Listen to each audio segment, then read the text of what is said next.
With Mother's Day fast approaching, what could be simpler than making something truly gorgeous with just 4 ingredients? This no-cook fudge is a breeze. This is a great one for the dads. It's easy, it involves the kids, and trust me, it will be so well received. You start off with 400 grams of chocolate. It doesn't need to be any special kind of chocolate. This is a bar of dark chocolate, but you could have 2 different types of chocolate. As long as you get to 400 grams, that's all that matters. And you break that up pretty small. If you break up the chocolate into small pieces, it's going to melt more evenly, because this is no-cook fudge. Basically, you're not cooking anything, you're just melting the ingredients, okay? Now, you just crack open a tin of Carnation Condensed Milk.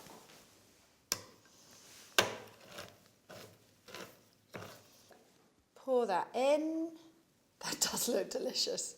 Without the condensed milk, this would just be melted chocolate. So it's the condensed milk which makes it into the fudge. Now, you just take 1 bit of butter. It's supposed to be 25 grams, but basically that's a sort of dollop. Just turn the heat on gently, not too much.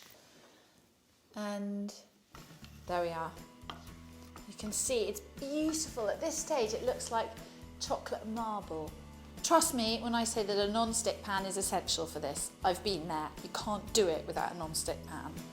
You can do this recipe in the microwave. You just do it in 30-second bursts until it's all melted. So what happens is you see the chocolate start to come away from the sides of the pan, which it's doing now. So now you just add in your final ingredients, which is sieving 3 tablespoons full of icing sugar. Give that a little shake. That's it. And then what you've got to do is stir that in until you can't see any more white, so it's completely absorbed in the chocolate. It still looks extraordinary. It's got that silky texture and that sheen to it. There we are. Okie doke. That's it. You're done. And you pour it in to your baking tray like that.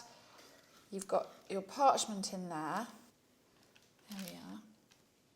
I said there are 4 ingredients, and there are 4 ingredients, but the wonderful thing about this recipe is that you can add your own ingredients. So you've got your basic fudge there. You can put on nuts, marshmallows, raisins, cranberries, anything you fancy you can put on top. If it looks pretty and it tastes good, bung it on. Now I'm going to do it with the nuts.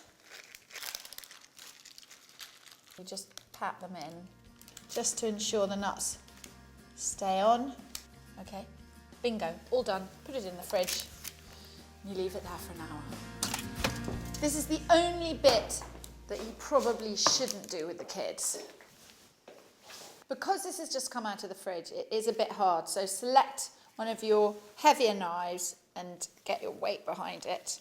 And you just cut it into slices like that, about 3/4 of an inch.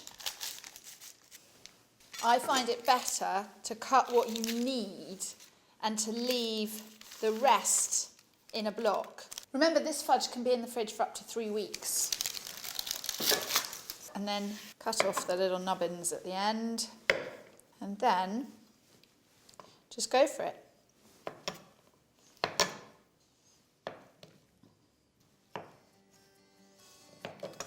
There we are. You can make a box, buy a box, decorate a box, do it with wallpaper or decoupage, whatever you fancy. Sprinkle some nuts on the top. There you go. That is a fantastic gift that I would be really happy to receive.